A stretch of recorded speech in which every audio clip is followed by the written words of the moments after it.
Sejam todos muito bem-vindos ao nosso workshop de Inteligência Artificial e Direito. Eu sou o professor Bruno Zampieri e tenho dedicado meus últimos 7 anos a pesquisas sobre essa interseção, essa interface entre a tecnologia ou as tecnologias, as famílias de tecnologia da inteligência artificial e as interseções que elas possuem com a ciência jurídica, com o direito. Esse foi meu tema, inclusive, do meu doutorado. Flávia Campos, professora que está aqui na primeira carteira, deve se lembrar. Quando eu fui fazer meu doutorado, eu já tinha uma pesquisa no mestrado de Direito Digital, e quando eu parti para o doutoramento, em 2017, o meu projeto de pesquisa já em 2017 foi sobre essa interseção entre inteligência artificial e direito. A nossa tese foi, inclusive, virou livro, né, publicado, Estatuto Jurídico da Inteligência Artificial. Aqueles que se matricularam em primeiro lugar, os 65 primeiros inscritos, ganharão o livro, chegará em breve na sua casa. A galera do presencial vai chegar aqui essa semana o livro, eu vou entregar pessoalmente. Quem quiser, a gente dá uma rubricada lá para infungibilidade do objeto, não é isso? Nós vamos ter esse dia aqui no presencial. E agradeço a todos, nesse primeiro minuto, pela confiança da gente poder bater esse papo aqui sobre IA, acostumem-se com essa sigla, vou falar muito ela esses dias, IA e direito. Então, eu vou trazer alguns conceitos interessantes de IA, nós vamos trazer um conteúdo programático para vocês, mas eu já quero logo, fazendo as primeiras perguntas, colocando na tela, para a gente abrir os trabalhos, o seguinte: o tema é revoluções tecnológicas. Se você se inscreveu nesse workshop, é porque você está preocupado ou colocando no seu radar uma das principais revoluções tecnológicas que nós estamos tendo nos últimos anos, e não foram poucas, né? Uma pessoa de mais idade, como por exemplo a professora Flávia Campos, que está aqui na frente, ela com certeza vai se lembrar de inúmeras revoluções tecnológicas que a nossa geração já passou. Cita uma aí. Boa, a internet. Gostei. Essa foi uma ótima citação, uma citação até evidente, né? A Maria Júlia, sua filha, ela não vai passar por essa revolução da internet, porque ela já é alguém que nasceu premida por esse paradigma digital. Nós não. Nós acompanhamos o surgimento de uma internet em escala comercial. A internet já era desde a década de 60, 70 para uso militar, mas para uso comercial, ao menos no Brasil, isso remonta ao ano de 95, 96. Muita gente que está aqui me assistindo nem nascida era, né, Christian, que está aí atrás? Nem nascido era em 95, 96. Pois é, mas foi uma grande revolução tecnológica que nós passamos. Verdade ou não é, gente? Claro, né? Outra revolução tecnológica, quem lembra? Que nós passamos, a nossa geração já passou por ela. Boa, smartphone, né, gente? Pode ser antes, então, o telefone celular, mais ou menos nessa mesma época, 95, 96. Quem lembra aí de orelhão? Ficar na fila do orelhão para ligar para a mãe, né, Elster? Ia chegar atrasado, ô mãe, ô pai, tô aqui, ó, ficava 20, mas por que você demorou a ligar? Não, porque a fila estava grande, tinha 10 pessoas na minha frente, eu ligava a cobrar, né, 90, lembra? 90, você ligava a cobrar, a mãe, quando chamava a cobrar, já sabia que era você. É verdade ou não é? Aí veio o celular, quem tinha celular era Playboy. Tá tirando onda, um celular em cima da mesa. Era assim que as coisas eram vistas. Isso foi lá em 95, 96, 97, por ali. Aí veio 2006, 2007, 2008, com a revolução, aí sim, desse aparelho, do celular, nós começamos a ter tudo, literalmente tudo, nas nossas mãos, com o advento do smartphone. Verdade ou não é, gente? Quem lembra do celular antigo, quem tinha crush? Antigamente a gente chamava crush, sei lá, chamava paquera. Ficava esperando chegar um SMS, lembra disso? Um SMS, chegava SMS para você interagir com as pessoas. Aí depois veio toda essa revolução que os smartphones trouxeram. Se a gente olhar para dentro da nossa casa, estão acontecendo revoluções. Quem tem Smart TV em casa hoje aí, gente? Sim ou não? Quem está mudando o jeito de interagir com a televisão nos últimos anos? Quem está aí? Tem gente que hoje, pensava, TV a cabo, grande revolução. Tem gente que hoje nem tem mais TV a cabo. Quem tem telefone fixo em casa hoje, gente? Né? Para quê? Só para telemarketing ou golpe, presídio, te ligar, não é verdade? Ninguém tem isso mais.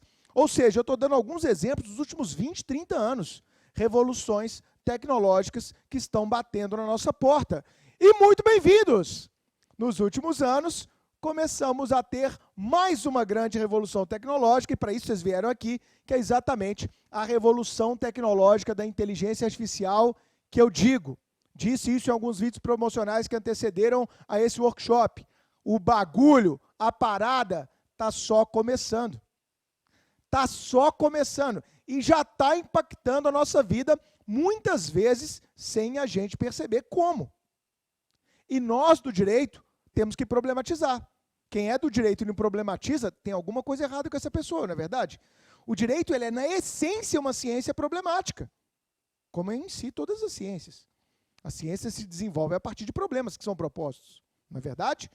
É ou não é, Maria? A gente sempre tem que propor novos problemas, novos desafios, para a gente entender como é que aquele fenômeno social vai impactar a seara do direito. Então, o nosso workshop, ele vai direcionar exatamente esse tipo de questionamento. Como esta revolução tecnológica da inteligência artificial vai impactar no nosso dia a dia no direito. Então, amanhã, vocês não duvidem disso, quem advoga, com certeza terá problemas de IA batendo na sua porta, clientes trazendo isso para você e perguntando como é que resolve isso. Ok? E se você não tiver o mínimo de conhecimento em IA, você vai indicar um amigo que tem, e ele vai começar a ganhar muito dinheiro, porque a seara da IA, ela é interdisciplinar. E nós sabemos, os fatos, eles são muito mais rápidos do que o direito. O direito é uma ciência tartaruga. Nós estamos sempre o quê? Atrás dos fatos. O Nelson, meu grande mestre, o Roosevelt, ele sempre usou uma expressão que eu acho ótima. Os fatos são lebre, o direito é tartaruga. Ele está sempre em caráter retardatário. E essa é a essência do direito. Então eu pergunto para vocês, será que a IA já está entre nós? Hein, Letícia, minha filhada? Sim, a IA está entre nós. Agora eu pergunto, será que o direito está dando respostas adequadas e produzindo reflexões adequadas no campo da academia jurídica para direcionar proteção às pessoas, todos nós que estamos expostos a IA? Como é que fica a questão, por exemplo, dos vulneráveis? Quem tem filho pequeno aí? Cristiel, vocês têm o Rafa, né? Como é que fica a exposição do Rafa a mecanismos, algoritmos, sistemas, softwares de inteligência artificial? Como é que ficam os nossos pais? Quem tem pai idoso aí, levanta a mão, né? Será que esta camada populacional, eles têm uma vulnerabilidade tecnológica? Sim ou não, gente? Hein? Sim ou não? Se a galera da nossa cidade está caindo em golpe aí de WhatsApp, quem dirá os nossos pais? Não é verdade? Então, nós temos que ter uma preocupação quanto a isso? Sim. Será que é a biologia, a física, a química, a engenharia que vai proteger eles? Não! Essa tarefa é de quem? Nossa! Do campo jurídico. O direito é, na essência, antropocêntrico. Antropocêntrico significa colocar o ser humano no centro. Ou seja, procurar proteção às pessoas humanas face aos grandes, enormes, gigantescos riscos que a inteligência artificial vai trazer para a gente. Então, lhes apresento, nós estamos vivenciando agora, nesse ano de 2023, e nos últimos anos também, mas isso está acelerando de uma forma absurda. Esse é o grande ano da IA, é o grande ano da inteligência artificial. Nós estamos presenciando e vivenciando uma grandiosa revolução tecnológica. Numa sociedade que já é uma sociedade em quê? Uma sociedade em rede. Uma sociedade em rede é uma sociedade que está hiperconectada. Hoje, vocês se sentem pessoas hiperconectadas? Responde em casa aí, sim ou não? Quem não se considera hiperconectado? Gente, vou fazer a pergunta ao contrário. Quantas horas você gasta por dia no celular? Aí não colhei que eu tenho vergonha. Sei que é muita. Eu já cheguei a absurdas 7 horas de celular por dia. Hoje eu estou em dieta digital, estou em 3 horas e 40, 3 horas e 50, e sempre olhando toda semana, como forma de autocuidado, autoobservação. Por quê? Porque vários algoritmos são feitos exatamente para prender a gente ali mais tempo. Então, se eu sou torcedor do Galo, o que as redes sociais vão fazer? Vai ter algoritmo que vai entender que eu gosto daquilo e vai o quê? Disparar cada vez mais. Não é verdade? Se a Flavinha gosta de seguir um monte de blogueira igual ela segue, é lógico que a rede social vai começar a apresentar mais conteúdo de blogueira para ela. E assim sucessivamente. Se eu sou um gamer, vai aparecer mais conteúdo de gamificação para mim. E por aí vai. Então, somos seres que vivemos em rede.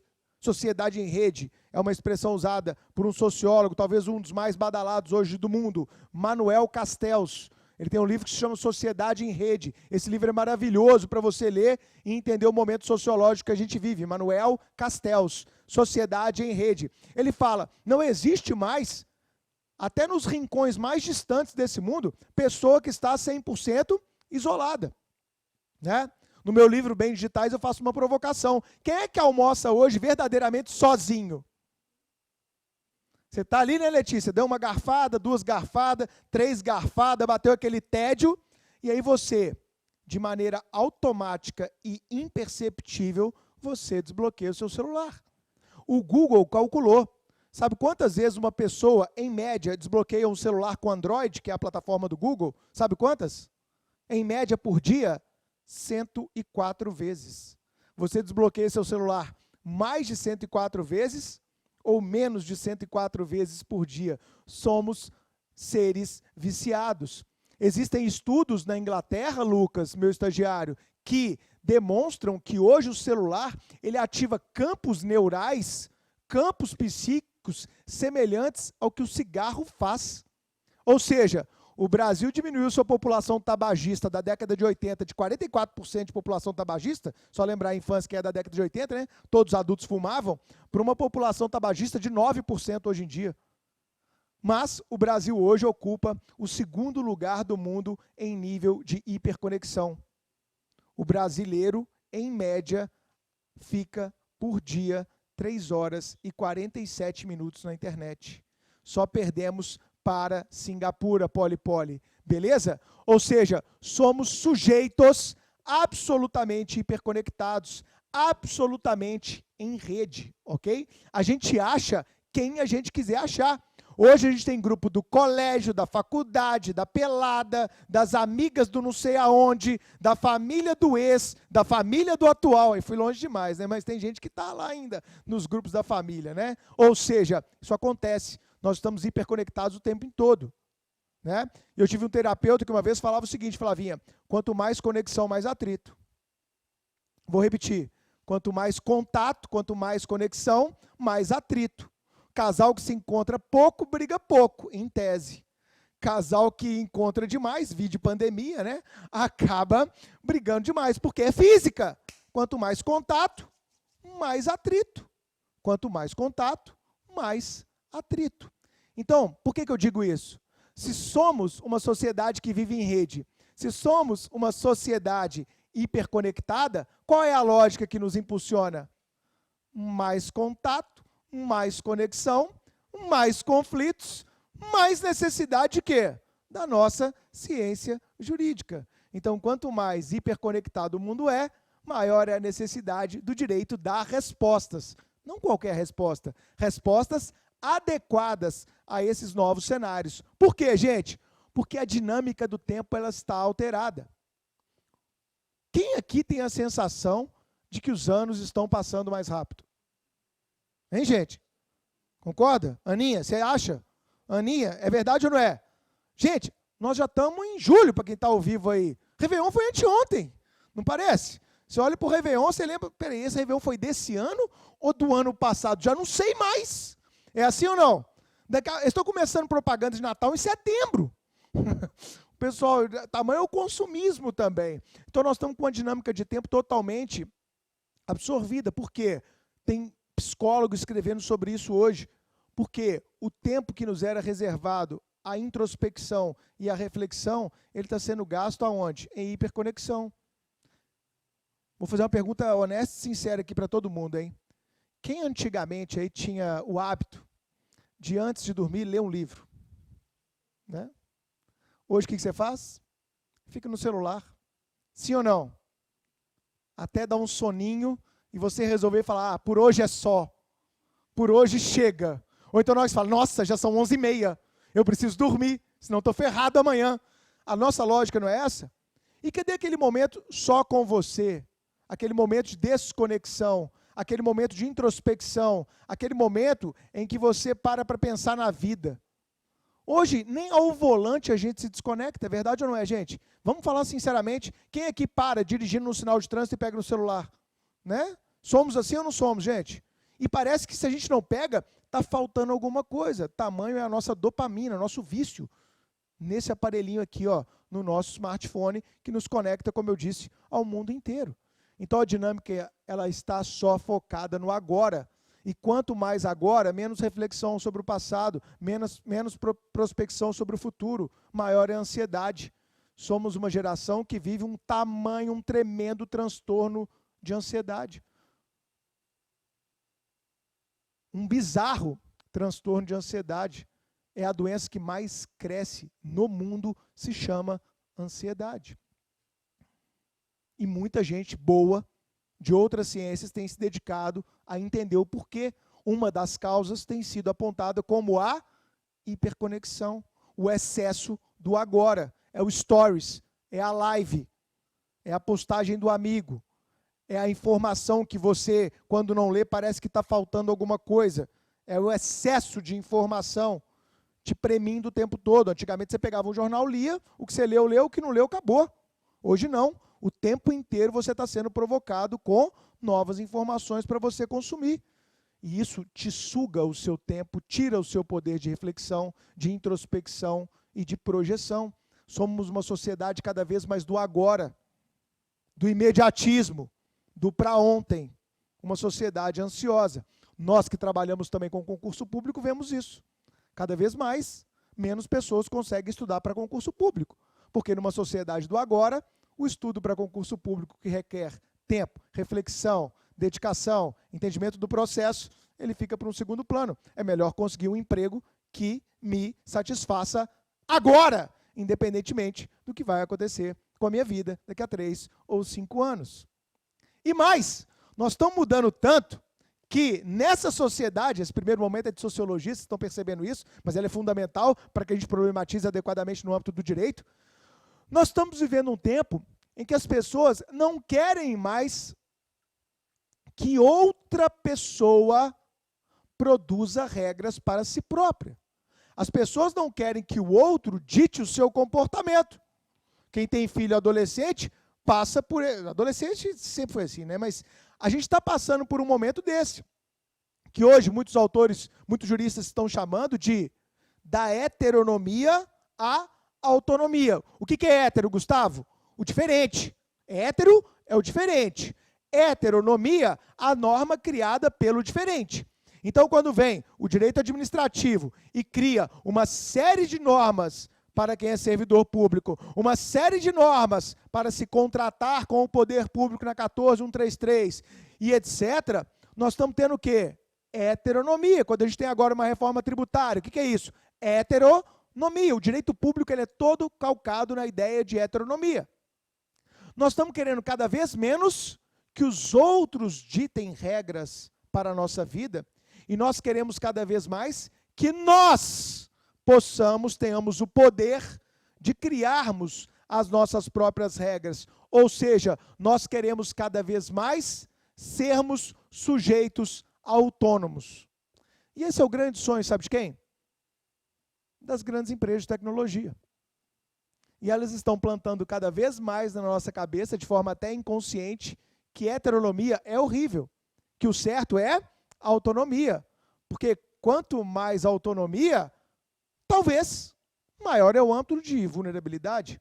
Ou nós vamos falar de autonomia dos incapazes. É importante falar de autonomia dos incapazes. Então, quando a gente pega a discussão de alguns meses sobre o projeto de lei das fake news, não que eu seja um grande fã de todos os seus termos, mas a ideia de termos regras impostas pelo Estado brasileiro para que as grandes big techs possam ofertar produtos e serviços em território nacional, ela me parece uma ideia boa. Não pode virar a casa da mãe Joana, com todo respeito a Joana. Tem que ter um mínimo de regra, de civilidade, para não termos uma enxurrada de fake news, por exemplo. Será que nós não temos que frear um pouco isso aí? Será que não tem que ter regra? O que as big techs aí falam? De jeito nenhum. A internet é um ambiente supranacional e que deve ter suas próprias regras, ou seja, a internet deve ser governada por autonomia. Sai para lá, Estado! Eu não quero esse troço de heteronomia, você ditando regras para mim. Mas há campos e campos para a gente discutir autonomia, né, Flavinha? Se eu pensar assim, ó, olha, vamos raciocinar com base na família, direito civil na veia. Na família, na organização familiar, o Estado brasileiro, ele tem um histórico mais intervencionista ou mais liberal? Gente, na seara familiar, o Estado brasileiro, ele tem uma perspectiva mais intervencionista, dita a regra o tempo todo como é que tem que ser, como é que não tem que ser, ou ele é mais liberal? Ah, vai aí, ser autônomo, faz do jeito que você quiser. Claro que ele é intervencionista. Ô, gente, tem um monte de impedimento para você casar. Você não casa com quem você quer. Ah, é verdade. Eu me apaixonei pela minha ex-sogra. A minha esposa morreu, eu olhei para minha sogra, ela olhou para mim, a gente se quis. Pode casar? É um exemplo básico da faculdade. Pode ou não, gente? Não, isso é intervenção do Estado ou não é? É. O Estado fala, ó, você pode alterar regime de bens, mas nesses modelos aqui, beleza? Beleza. Aí o Estado vem e fala assim, ó, mas espera aí, você quer reconhecer filho? Quero. Então, tem regras para você reconhecer filho, não adianta se você quiser. Ah, você quer adotar? Não, aqui tudo bem, eu acho que tem que ter intervenção porque tem a posição de um vulnerável. Agora, vamos pegar numa seara que é bem interessante. Deveres matrimoniais. O Estado fala, vocês têm que coabitar. Mas a gente não quer. Mas eu sou o Estado, cala a boca e coabita. Faz sentido? Você quer heteronomia ou autonomia? Se cada um quiser morar numa casa no final de semana se encontrar, isso é problema do Estado, vai ter o quê? O fiscal de famílias agora? Eu sei que nós estamos vivendo um momento de onda conservadorista, né? As pessoas querem intervir na vida da outra o tempo todo, né? Deixa eu com a minha vida, cuida da sua, não é verdade? Mas pensem comigo, dever de fidelidade. Aí o casal quer ir para a casa de swing, aí o Estado, você é casado na porta da casa de swing? Então apresenta aqui a inexistência de... Faz sentido o Estado interferir nessa seara, gente? Hein, gente? Talvez na mútua assistência faça, a depender do caso concreto. Mas as coisas nessa seara estão mudando ou não estão?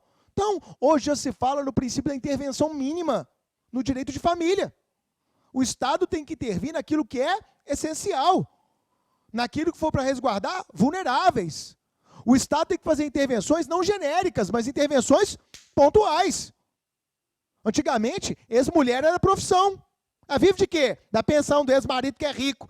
O Estado e a sua interpretação jurisprudencial nos últimos anos tem dito o quê? Peraí, tem doença? É incapaz? Então por que vai viver eternamente de pensão? Pera lá, vamos revisitar esse posicionamento. Então as pessoas hoje, elas querem autonomia. E isso pode ser muito bom em alguns aspectos da nossa vida, especialmente da nossa vida privada, como eu acabei de exemplificar, mas pode ser um baita tiro no pé à autonomia em searas em que há uma evidente assimetria entre as pessoas que estão envolvidas. Basta pensar no direito do consumo. Faz sentido ou não? Então, quando eu pego você que está aqui me assistindo, um CPFzinho, uma pessoa naturalzinha com seus dadozinhos, e comparo isso com uma Meta, com o Google, com uma Microsoft, com uma IBM e outras Big Techs, será que esses caras estão preocupados em te proteger? Claro que não. Então, para eles, o que é melhor? Qual é a lógica que mais satisfaz? Lógico que é a lógica da autonomia. Então, há um incentivo subliminar a pensarmos sempre em autonomia, a ponto de muita gente boa subverter o conceito de liberalismo. Como se liberdade fosse o direito de eu fazer o que eu bem entender. Isso não é liberdade, isso é anarquia. Um Estado democrático de direito ele é feito de restrições de liberdades. Podem ser maiores ou menores, a depender da concepção política daquele Estado. Mas agora que vem um bug na nossa cabeça.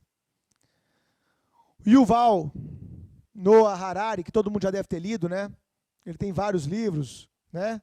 Homo Deus, Homo Sapiens, lá, História da Humanidade, 21 ideias para o século XXI, tem um livrinho pequenininho dele que eu li na pandemia também, sobre a pandemia. O Yuval, que o Chiquinho é fã número 1, né? Todo o Supremo Cast, o Chiquinho cita o Yuval, ele colocou uma questão no livro dele, 21 ideias para o século XXI, que eu cito também no Estatuto de Jurídico de Inteligência Artificial, que é absurda, que a gente começa a pensar e tem taquicardia. Se a gente olhar uma perspectiva histórica, historicamente, até o século ali 16, 17, as leis provinham de quem? De Deus. E quem encarnava Deus eram os monarcas. Lembram disso? Lembram disso? Todo mundo estudou história aí, sexta, sétima série, supletivo, alguém fez? Gente, vamos lembrar. A ideia de que eram leis divinas. O monarca era a boca de Deus. Era uma ideia do sobrenatural. Com o iluminismo, com o advento do humanismo, com as ideias liberais, muito influenciadas como grande ícone e hipérbole desse momento histórico pela Revolução Francesa, nós temos um rompimento com essa ideia da figura do monarca, lembra da história da Revolução Francesa, e, consequentemente, dessa figura de uma divindade que impunha ordem na sociedade. E aí as leis começam a ser feitas por quem, gente? Pelo homem, para o homem. Vem a tripartição de poderes de Montesquieu, tudo isso vem dentro de um caldo, de um movimento de quê? De humanismo, de ideias, né, do iluminismo. Todo mundo lembra disso do colégio? O que o Yuval está propondo nesse momento? Que a seara histórica, a quadra histórica que nós estamos vivendo, ela é tão relevante, tão disruptiva, tão importante, Gustavo, que amanhã a gente pode ter leis ditadas por algoritmos. O que é o certo, o que é o errado. Qual conduta eu devo seguir, qual conduta eu não devo seguir. E até mesmo um legislador algorítmico. Que processa dados. Que coleta e processa dados e diz, por exemplo, qual é a conduta que mais irá nos proteger. Não é a ideia de um tiririca parlamentar que tirou do sovaco para falar que estava fazendo alguma coisa. Não. Pode ser a ideia que surgiu de onde? De mecanismos de Big Data, de algoritmos de inteligência artificial. Vocês já conseguiram parar para pensar, Flavinha, você que trabalha na Assembleia Legislativa de Minas Gerais, no legislador algorítmico? O projeto de lei não é mais fruto da mente humana, ele é fruto de processamento de dados por algoritmos. Por exemplo, em Minas, sofremos com alguns acidentes ambientais terríveis, como Mariana e Brumadinho. Todo mundo se recorda disso, né? Ok? Todo mundo se recorda? Beleza. Aí tivemos leis estaduais, etc., para o quê? Descomissionamento das barragens, não foi, Flavinha? Para socorro, né, Letícia, a quem? As pessoas desabrigadas. E se amanhã o algoritmo vier e falar assim, olha, essas duas tragédias, elas foram absolutamente casos isolados, nós já fizemos uma análise de todas as barragens e eu provo por todos os dados aqui de inteligência artificial que todas as barragens de Minas são seguras. Não preciso de lei para mudar esse cenário. Absurdo! Protesto! Filho, não é mais opinião, é dado, é estatística, é matemática. A coisa está aqui provada por A mais B. Tá bom, mas e se rompe uma barragem, quem vai ser responsável? Quem desenvolveu o algoritmo? O Estado que deu a decisão com base no algoritmo? Quem coletou os dados? Quem processou os dados? Quem decidiu com base naqueles dados? Essa é a quadra histórica que nós estamos vivendo. O algoritmo, ele vai passar a ter um poder normativo, não só do público, como eu disse, do legislador, mas também do privado. Vamos supor que a gente está aqui na Faculdade Supremo. Aí eu estou lá conversando com o Fredão, que é meu sócio, e a gente está numa discussão. Aí eu tive um insight. Né, Flavinha? Sempre. Fred, vamos fazer isso! Ele não. Por quê? Porque o algoritmo aqui, que a gente tem um BI, né, Elster? Um BI aqui, ó, tá mostrando que isso vai dar errado. Cara, eu sei, o BI vai responder isso mesmo. Mas se a gente fizer, nós vamos atender 10 alunos. Depois 10 alunos é viável. Não, mas a gente vai atender 10 alunos carentes que têm esse tipo de vulnerabilidade. Nós vamos dar uma assistência, isso aqui vai bombar, vai ser ótimo para eles, vai ser ótimo para a gente, vai dar um boom na nossa imagem. Não, o algoritmo não permite com menos de 10 pessoas. Imagina, será que algoritmo em excesso é bom ou ruim? Essa é uma pergunta da ordem do dia, porque é para onde nós estamos caminhando. As empresas cada vez mais vão perder em criatividade, em insight, em novas ideias, e vão se debruçar cada vez mais na ciência de dados. Vou repetir, as organizações, empresas, poder público, eles vão cada vez mais virar escravos de dados. Se o dado demonstra, por exemplo, que uma BR tem muito acidente. Não que em Minas a gente não tenha uma BR assim, né, gente? Que ela há 20, 30, 40 anos mata gente pra caramba.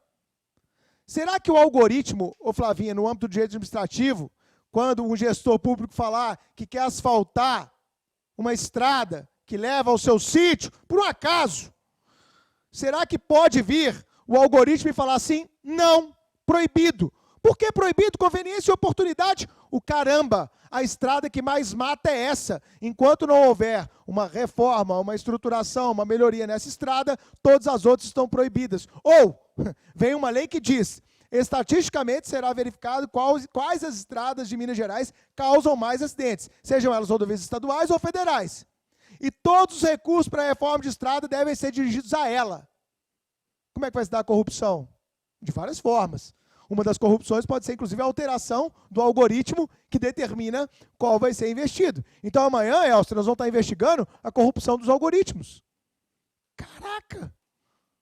Olha para onde o direito penal está indo. Nós vamos falar de direito penal e inteligência artificial. Então, galera, tem muita coisa interessante que vai fundir a cabeça de vocês esses dias, que são várias provocações. Porque, em essência, o que eu estou dizendo é isso aqui, ó. Sempre foi assim. E sempre vai ser. Quando a gente tem o advento de novas tecnologias, nós temos, evidentemente, o advento de novos riscos. E diante de novos riscos, a resposta do direito sempre há de ser uma resposta antropocêntrica, ou seja, uma resposta que proteja os interesses dos seres humanos que estão envolvidos. Desde que o mundo é assim. Quando a gente pensa na Revolução Industrial, naquele movimento dos trabalhadores clamando por intervenção do Estado, face à exploração gigantesca dos donos do meio de produção, nós estávamos o quê? Com fábricas, com máquinas, vários acidentes, várias mortes, os trabalhadores se uniram e falaram o quê? Queremos proteção, é assim ou não é? Foi isso, a Revolução Industrial, em parcas linhas. Quando a gente pensa na primeira lei, assim citada, de responsabilidade civil do Brasil, o decreto lá de 1912, a Lei das Estradas de Ferro.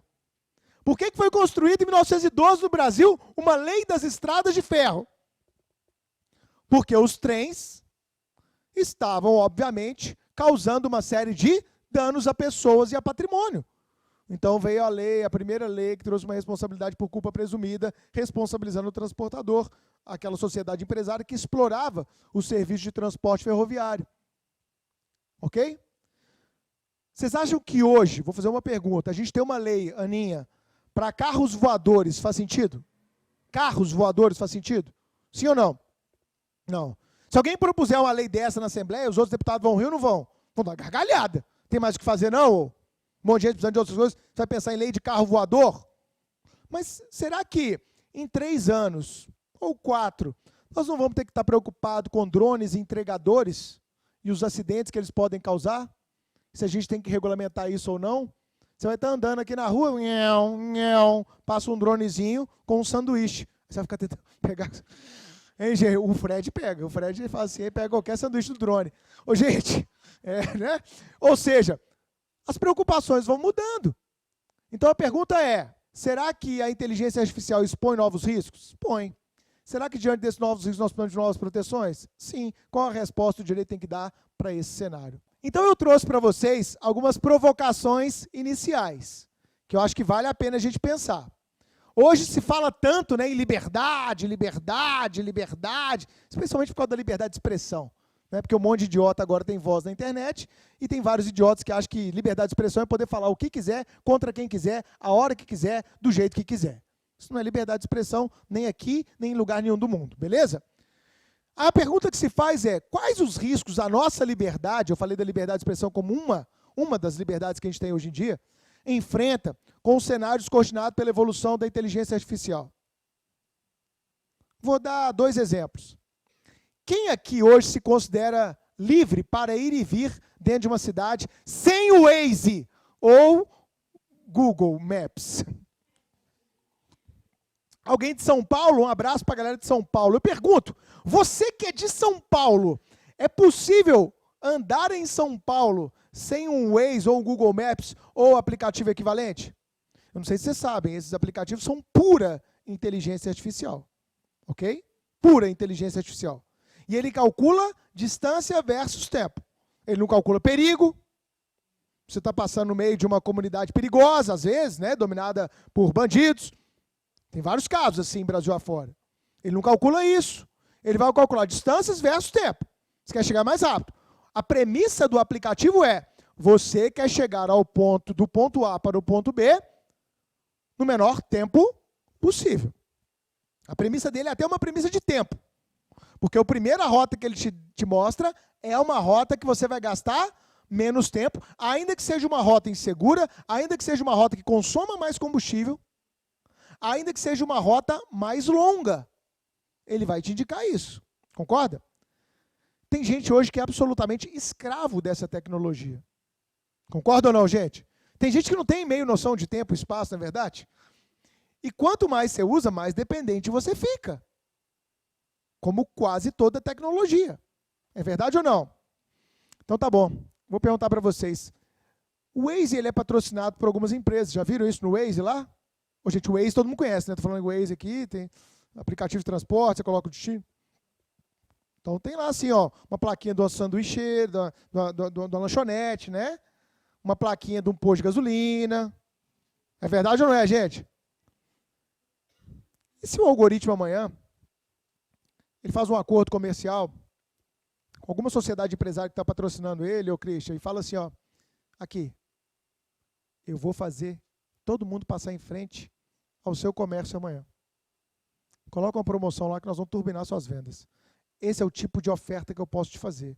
Eu vou direcionar todas as pessoas a passarem na porta do seu estabelecimento. Mete lá um outdoor gigantesco que você está em promoção, que o seu fluxo de cliente vai aumentar demais, eu te garanto isso. Será que isso vai ser avisado para você, que você está passando ali na porta por causa disso? Então, será que a gente tem que ter uma ideia de como é que esses algoritmos de IA funcionam? Será que isso viola interesses difusos e coletivos? Será que o Ministério Público, eu vou dar uma palestra no Ministério Público sobre isso, a IA e a função do Ministério Público, será que o Ministério Público tem que estar atento como a IA pode afetar direitos difusos e coletivos o tempo inteiro? Sim ou não? Sim. E se a gente pensar em sistemas de recomendação, nós vamos falar muito deles hoje ainda.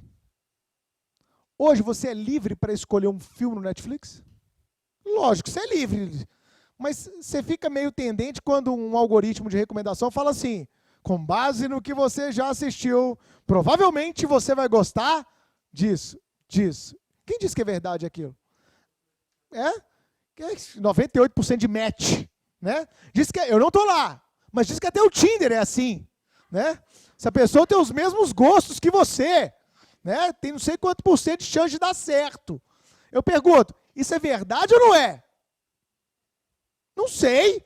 Eu não tenho a explicabilidade do algoritmo para saber. Vem cá, gente, vocês não são crianças mais, mas vamos supor que o Netflix está precisando fazer muito dinheiro com um filme. Será que ele pode colocar aquilo ali como uma recomendação por causa do seu perfil, porque ele quer que mais gente assista e ele vai ganhar naquele filme por view ou por publicidade que vai ser apresentada para o cliente? Sim ou não? Vou piorar o exemplo, um exemplo que eu trago no meu livro. Uma semana antes da eleição, família em pedaços, ninguém conversa mais com ninguém, você já odeia todo mundo, faz o L, faz a arminha, todo mundo se odeia, né, e todo mundo briga, e, né, enfim, tá bom? Aí a Netflix, ou Prime, ou HBO, resolve soltar um documentário que detona a honra e a imagem de um dos candidatos. Isso pode ter a capacidade de afetar o pleito político, o pleito eleitoral, sim ou não? Se milhões de pessoas forem colocados como trending topics na capa do serviço de streaming, 99% de match. Top 1 do Brasil. E se aquele filme tivesse viés ideológico? Como, por exemplo, o Facebook já mostrou ter. Ou ninguém conhece o escândalo do Cambridge Analytica? Será que nós estamos sendo manipulados o tempo todo ou será que somos realmente livres? Segunda pergunta inquietante. É possível a gente preservar de verdade a vida privada frente ao desenvolvimento acelerado da inteligência artificial? Vida privada, privacidade, intimidade. Quem acha que a sua vida privada está em risco? Hoje, levanta a mão. Hoje. Tá bom, quem tem certeza? Né? Quem tem certeza? Já aconteceu com alguém aqui De estar conversando com um amigo, com uma pessoa, falar algum item, e de repente aquele item aparecer como post patrocinado na sua rede social? Já aconteceu ou não? Aí você fala, nossa, eles são geniais. Não, na verdade, eles estão capturando indevidamente a sua voz. Agora, o negócio está ficando muito mais pesado. Porque antes, era quando você falava sobre aquele assunto, ou pesquisava no Google, é remarketing. Né? Uma ferramenta de remarketing, fácil de explicar. Software de remarketing. Agora, quando captam a sua voz e te apresentam aquilo, eu quero viajar, estou doido para viajar, estou doido para viajar. Hoje à noite eu vou chegar em casa, vou abrir passagens, não sei o quê. Vai aparecer ou não vai? O hotel, aparece ou não aparece? Então eu pergunto, vocês autorizaram ou não autorizaram a captura de sua voz? A gente nunca leu o termo de condições de serviço. Você sabe se sua voz está sendo capturada? E você acha que quem capturou foi um japonês lá do outro lado? Passagem! Ou é um algoritmo que está captando isso, processando e te dando, te apresentando aquele patrocínio? E aí, gente? Vamos piorar? Hoje tem muita gente boa. Meu pós-doc deve ser sobre isso. Neurodireitos. Neurodireitos. A Constituição do Chile, essa que foi reprovada agora, ela estava prevendo um novo direito fundamental, que era a proteção dos seus neurodireitos. Flavinha, como assim? A proteção daquilo que você pensa. Os algoritmos estão sendo tão bem geridos e construídos e idealizados que eles começam a captar, a depender da sua adrenalina, do seu ritmo de fala, do seu ritmo cardíaco, smartwatch, o seu sentimento. E ele pode começar a aplacar dores que até então eram tidas como subjetivas. Eu já tive, porque estudo e pesquiso isso, algumas experiências assustadoras de eu pensar numa coisa e horas depois ela aparecer como post patrocinado. E eu fazer um exercício analítico de, será que eu falei? Não, eu pensei. E a coisa aparecer para mim. Ô Lucas, como é que isso está acontecendo? Proteção aos neurodireitos é para onde nós estamos caminhando. Algoritmos estão sendo desenhados hoje para prever os nossos pensamentos. Parece ficção científica, né? Mas não é. É o que já está acontecendo hoje. Faça esse exercício de autoanálise, se acontece com vocês ou não. Terceira pergunta. Será que é necessário nós construirmos novos paradigmas de responsabilidade, seja civil, seja administrativa, seja penal, para que se possa prevenir e reparar danos oriundos de falhas de mecanismos de inteligência artificial? Aquilo que eu e outros autores estamos chamando de desinteligência artificial. Por quê? Se o algoritmo é inteligente, eu devo considerá-lo como inteligente quando ele alcança o resultado pretendido. Agora, quando o resultado pretendido não é alcançado, será que eu poderia falar em uma desinteligência algorítmica? Por exemplo, carros autônomos. É o exemplo mais dado no mundo inteiro, mais estudado e mais escrito. Porque nós estamos bem acelerados quanto ao desenvolvimento de carros autônomos. A ideia do carro autônomo ela é maravilhosa. Você não vai ter mais roda dura na rua. Não é uma ideia boa? Não é, Flávia?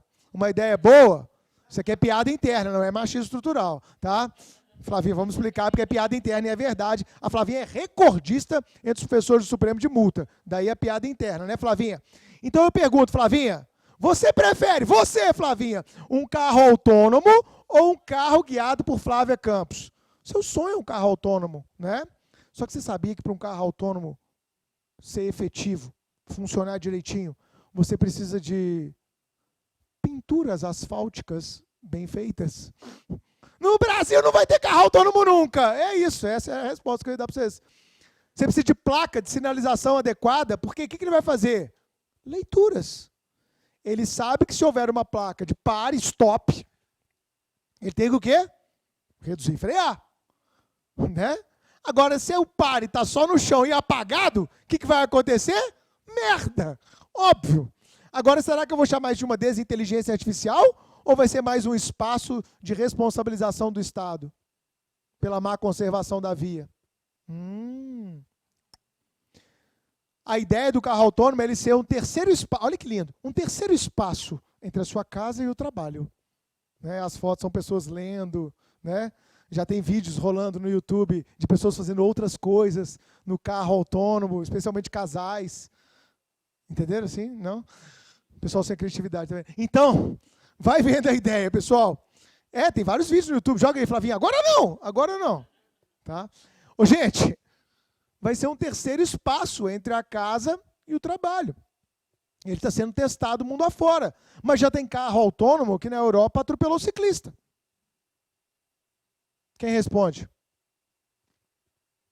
Será que a responsabilidade tal qual conhecemos hoje, a responsabilidade civil, ela vai dar conta de responder isso? Ou nós precisamos de novos paradigmas, por exemplo, da causalidade? O nexo causal não é um dos elementos da responsabilidade civil? Será que a gente precisa retrabalhar o nexo de causalidade? A conduta é de quem nesse caso, Gustavo? Atropelou o ciclista, o carro autônomo. Eu estava querendo um livro, de repente, blum, blum.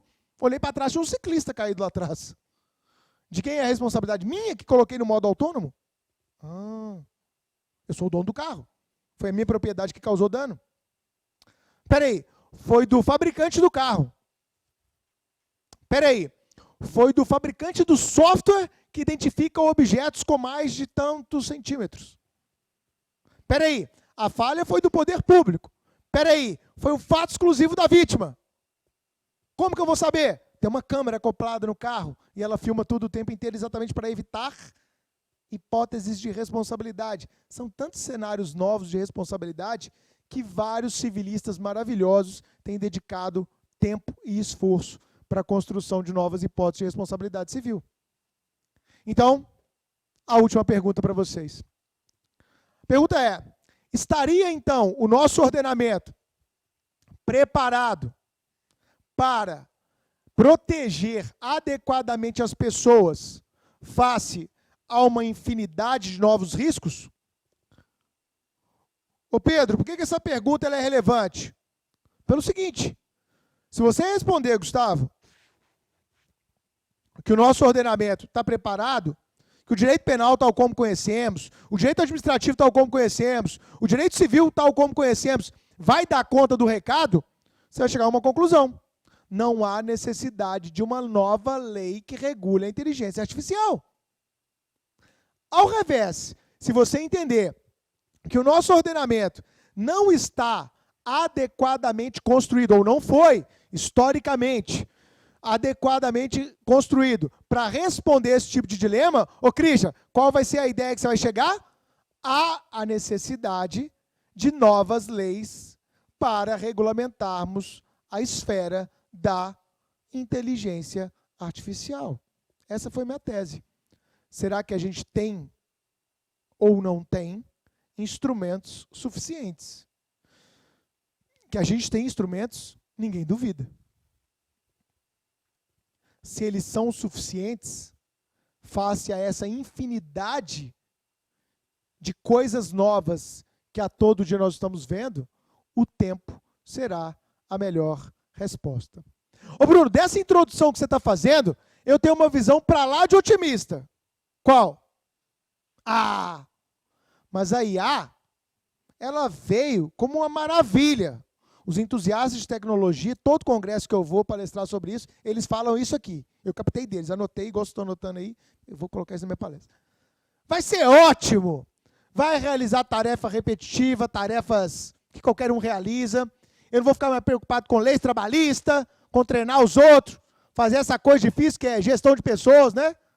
Quem trabalha na organização e é chefe, sabe que uma das coisas mais complicadas de fazer é gerir ser humano. É verdade ou não é, gente? Né? Então vai ganhar agilidade, eficácia. Nós vamos melhorar demais. Nós vamos lucrar em várias áreas. Essa é uma visão que eu sempre escuto de entusiastas de tecnologia, para dar um exemplo. Tá bom? Mas tem outra, né? Tem a visão do... aquela pessoa um pouco negativa, né? Nada vai dar certo, ó vida, ó azar. Ô Zampa, é verdade mesmo que nós estamos ferrados. E o caos, né, está a caminho, exatamente. Parem as máquinas, vamos pensar em dar um tempo, está longe demais, a gente precisa se adaptar. Você sabe que teve gente que propôs isso esse ano, gente. Nós tivemos experts reunidos e falando, calma, vamos respirar. Está indo tudo muito rápido. Está tudo acontecendo de uma maneira avassaladora. Está vindo uma avalanche de coisa, que não é coisa que surgiu agora, é coisa que está sendo planejada desde lá de 2015, 16, 17, e agora está no ápice. E 2024 vai ser pior, tá? Por isso vocês estão fazendo o workshop, muito obrigado, na hora certa. Seu futuro agradece. Tá bom? Porque para muita gente vai ser tarde demais a começar a entender o que está acontecendo. Já perdeu o bonde da história. Então tem muito alarmista que fala, para com isso. Ô Pedro, quando eu escuto, é Pedro, né? Pedro, quando eu escuto alguém falando assim, não, vamos dar um tempo, eu falo, ih, tá atrasado. E quer esperar o quê? Quer dar tempo de chegar no mesmo nível que o outro já está. É muito comum isso, né, gente? A gente constrói argumentos lindos para justificar, muitas vezes, fracassos individuais. É, Flavinha, para estudar para o concurso, porque acho que não é o meu perfil, não. Nada a ver comigo. Entendi. O que você está fazendo? Pensando aí que eu faço ainda, né? Muito comum. A gente cria discurso racional para justificar fracasso, insucesso e etc. Então, muita gente está com esse discurso absolutamente pessimista, do qual eu certamente me afasto. Eu gosto mais desse discurso aqui, ó, um discurso mais realista, que é o discurso que eu queria passar para vocês. Nem o caos está a caminho, e nem vamos solucionar todos os nossos problemas do mundo com inteligência artificial. Isso é fake news. Na minha visão, e de vários pesquisadores da área, nós temos o quê? Que a IA vai nos trazer benefícios, vai trazer economia de tempo, vai trazer muitas vezes economia de dinheiro, mas também, como nós apresentamos para vocês nessa introdução do nosso workshop, vai trazer novos riscos e, consequentemente, quando esses riscos se concretizarem, nós vamos ter a produção, o resultado de novos danos. Então, é nem tanto ao céu, nem tanto à terra. Vai ter lado bom, vai ter lado ruim, e a perspectiva do nosso workshop vai ser sempre trabalhar com essas duas dinâmicas. Por isso, eu digo que esse workshop ele vai ter uma visão absolutamente realista. Quando vocês forem assistir palestras, vocês vão ver que muita gente, a maioria tem visão realista, mas muita gente tem visão do caos, uma visão absolutamente pessimista, e muita gente quer vender aquilo como a maior maravilha do universo, como se não houvesse problema algum, como se não houvesse risco nenhum, como se as pessoas não estivessem efetivamente, potencialmente expostas a novos danos, ok? Dito isso, vamos começar nosso módulo? Começou ainda não? Não. Isso foi apenas uma levíssima introdução sobre aquilo que vem pela frente. Eu queria fazer um alinhamento inicial, então, com vocês. Eu acho sempre bom alinhar expectativa, não é bom alinhar expectativa? Né? Alinhar expectativa é fundamental. O que você quer da vida? Será que é o mesmo que eu quero? Vão alinhar? Então vamos alinhar. O que nós vamos aprender nesse workshop? Bom, nesse workshop, nós vamos aprender significados do universo da inteligência artificial, e sempre esses significados serão problematizados à luz do direito. Ok? Então não é um workshop que vai ensinar o quê? Linguagem de programação. Não é um workshop que vai diferenciar a programação que o ChatGPT usa da programação que o Google Bard, lançado na semana passada, ele usa. Tá joia? Não é um workshop de viés técnico computacional. Por isso, nós não iremos aprender termos eminentemente computacionais. Eu não vou ensinar a vocês como o algoritmo trabalha, porque eu não sei. Eu sou do direito. Eu era um asno em matemática, tá bom? Física, pior ainda, tá bom? Então isso nós, ufa, né? Tem gente, ufa, nós estamos juntos. Nós é do direito, mano, né? Ufa, graças a Deus, estava com medo disso aqui. Mas eu vou, evidentemente, em alguns momentos, eu vou ter que explicar numa linguagem o mais didática possível, assim tentarei, para que vocês possam se familiarizar com conceitos. Por exemplo, ô Lucas, o que é machine learning? Qual que é a diferença de machine learning para deep learning? E o que isso traz de importante para a gente? O que é uma rede neural artificial? Para que ela serve? Por que a gente tem que conhecer isso? Por que a gente precisa conhecer disso enquanto jurista? Porque eu tenho ido também numas palestras, num congresso, Flavinha, que tem jurista que começou a estudar computação e agora quer falar difícil. Não, porque no split rods, massa. E você não é do direito? O que isso tem a ver com direito? O cara começa a dar aula de informática porque acabou de aprender informática. Não é essa a nossa perspectiva. Nossa perspectiva é, no máximo, trabalhar alguns conceitos importantes para entendermos os problemas, os riscos, os danos, para a gente ter uma visão do jurista. Tá claro? Feito o alinhamento inicial do que vamos aprender e o que não vamos aprender, qual é o nosso conteúdo programático? Vamos lá. Feita essa introdução, nós vamos abordar com vocês 9 pontos. Primeiro, eu vou fazer uma grande introdução à inteligência artificial, de onde que veio isso, onde que nós estamos e para onde nós estamos indo. No primeiro capítulo do meu livro eu falo o despertar da IA, entre passado, presente e futuro. É um pouco sobre isso. Depois, nós vamos abordar alguns conceitos importantes, como esse que eu acabei de colocar, para que você não fale bobagem, né? Porque para todo mundo é algoritmo. Algoritmo, é o algoritmo. Isso aí é o algoritmo. Tá, mas o que é esse tal de algoritmo? O que ele faz? Qual é a função dele, né? Terceiro, nós vamos falar que é uma tese bem interessante que eu construí, uma tese bem ligada à teoria geral do direito, que é a gente poder discutir a natureza jurídica da inteligência artificial. Ela é o quê? Ela é pessoa quando ela é um robô humanoide? Ela é bem? Ela é fato jurídico? Ela é situação jurídica? Primeiro período de faculdade. O que é? Não é conceito. O que é? Ou defina, quanto à natureza jurídica, a inteligência artificial. Isso aí dá pano para manga, gente. Quer ver? Qual é a natureza jurídica do seu cachorro? Lá em casa é pessoa. Hein, gente? Qual que é a natureza jurídica do seu cachorro? Não é uma polêmica isso aí ou não é? Ah, tem que ter personalidade jurídica para os animais, para eles serem protegidos tal como uma pessoa? Ou eles podem ser um ser com especial proteção sem que se fale em personalidade jurídica dos animais? Né? Personificação dos animais. Tanta gente lá na PUC, onde você estuda, defende isso, né, Flavinha? Você defende, Flavinha, personificação dos animais? Ou ele é bem? Ou ele é bem com especial proteção? Ou ele é um fato jurídico? Então, estou usando o exemplo dos animais para mostrar o que nós vamos discutir sobre a inteligência artificial, ok? Quarto, nós vamos analisar princípios jurídicos já existentes hoje e que podem ser aplicados para resolver problemas de hoje, mesmo que não tenha lei.